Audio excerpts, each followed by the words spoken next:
the Nightfall faction. As you can see in the back, we have the red bubbles.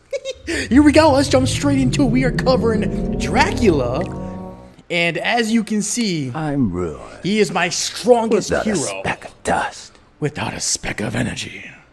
I'm being highly sarcastic. But with that being said, we will not judge until we are able to judge. So with that being said, let's jump straight into Dracula. Here we go. First things first, his core skill. We have his demonic nature. Gain blood-soaked attire. What's up with these demonic ones soaking in blood? It's so weird. I don't know. Sparta does it. He does it. Yeah, whatever. Gain blood-soaked attire, losing 20% armor and damage reduction, and applying the same effect to enemies in the same row, and gaining combo for 3 turns. Okay? Every subsequent attack against enemy targets deal 200% of attack as damage, while combo is active.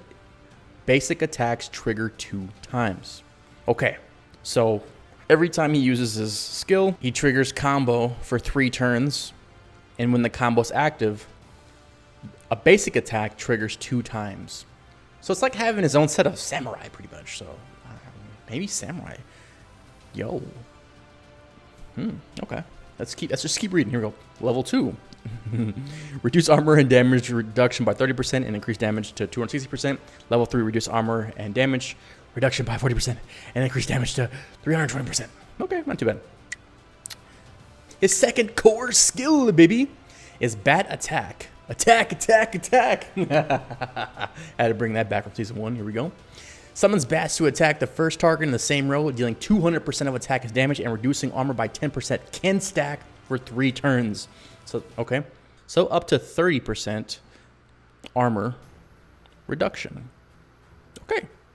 Not bad. That's level 1 though. Level 2, increase damage to 250% of attack and reduce armor by 13%. Level 3, 300% of attack and reduce armor by 16%. Okay. Not bad. 16 times 3, 48. So, jeez.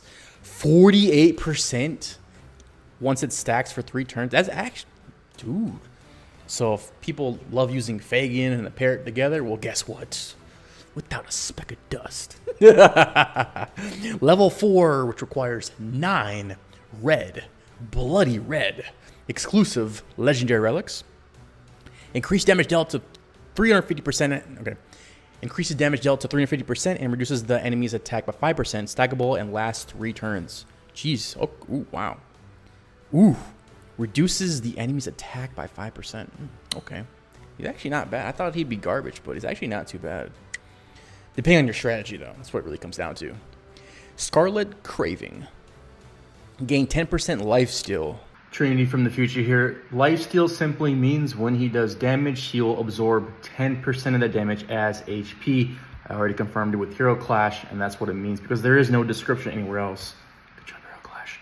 So yeah, so when we get to level 4 and it's 40%, if he does 1 million damage to someone, he's absorbing 400,000 of that damage. If he does 10 million damage, he's absorbing 4 million HP.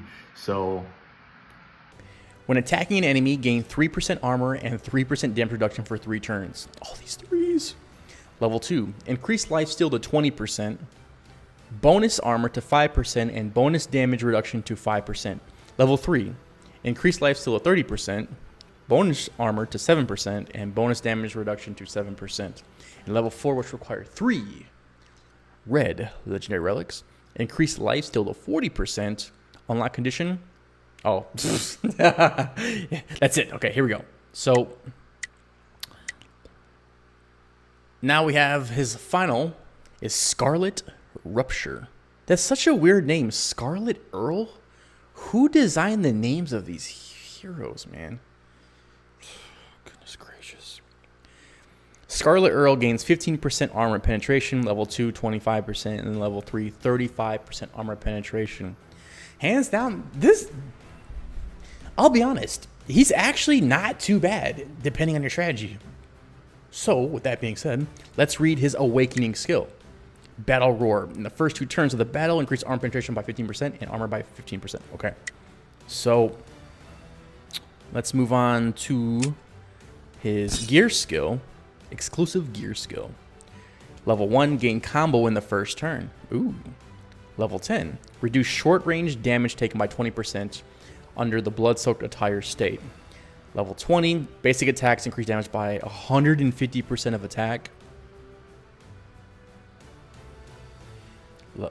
Level 30, no longer lose armor and damage reduction under the blood-soaked attire state.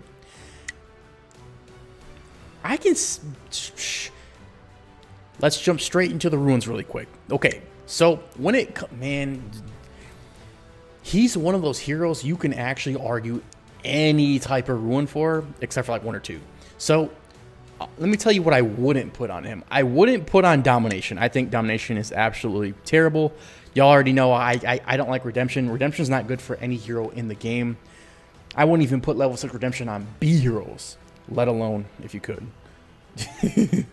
let alone an S or an S plus hero, okay? I would probably, you could argue Apocalypse, but I would stay away from that. If I had to choose an offensive version of him, I would go with attack, attack, attack, good old Judgment. And then,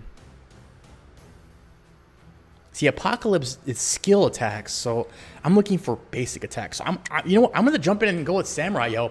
I think Samurai and Judgment for an offensive Dracula would be absolutely amazing, hands down. However, when it comes to a defensive perspective, now the reason why he's also... Hey, honk, hey, honk. Okay, we're back. Had a little malfunction there, so we are back. Good to go. Hopefully it'll slip again, hands down. So what was I saying? I don't even know.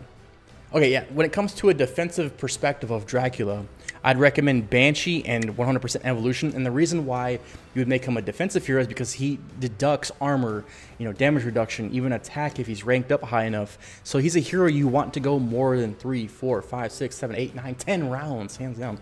I think he'd be good in PvE. Right. When it comes to his offensive version, I could probably see the game going maybe 2, 3, 4 rounds, and then he's okay. Like I said, he's still a support hero, but I think he's not bad at all. Okay. So moving on to the good old armor, what would I choose? Like I said, if it came to offense, attack, attack, attack, and if it came to defense, HP, HP, HP, or damage reduction. I'd probably recommend HP. And with those two, the third I would have an emphasis on is speed. Yes, speed is probably the best attribute for every hero, depending on who you go against. Trust me, I can't stress this enough. It doesn't matter who you use in the game. There is a counter for every single team out there. That's why you have to understand your hero. And more importantly, you have to understand the enemy's heroes. Okay?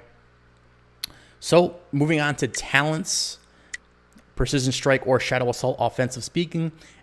Defensive-wise, I'll go with Esper Shield, okay? From an offensive point of view, when it comes to the mythic talents, I'm 100% going to go with Fatal Blow or Weak Point, depending on who the enemy is.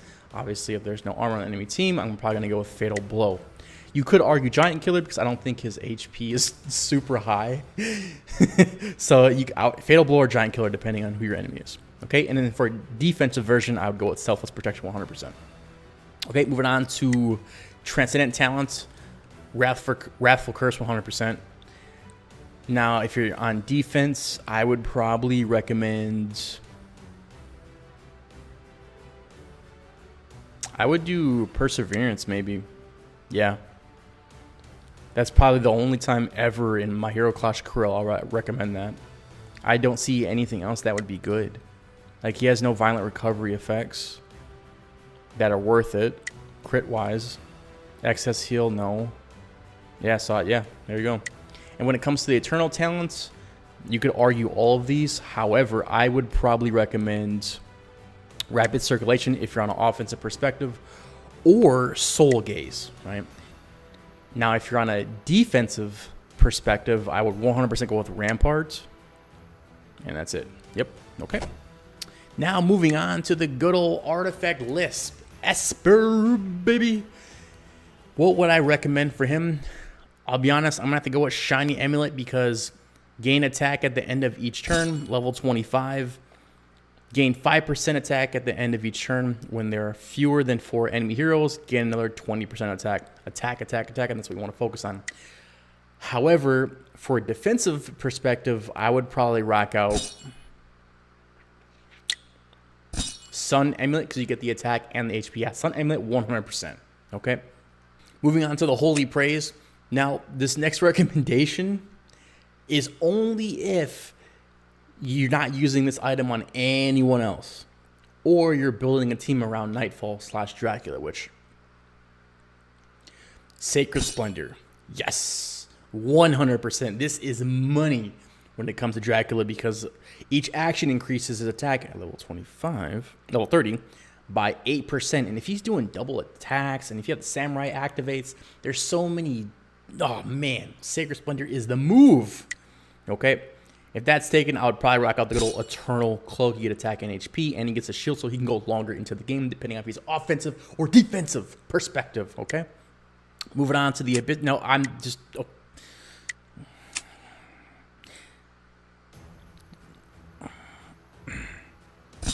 Yeah, that. Yep. Okay, and now, did we forget anything? That is the question. Tutorial. There we go. Okay, let's see what does the game recommend. They recommend the Time Amulet, which, yeah.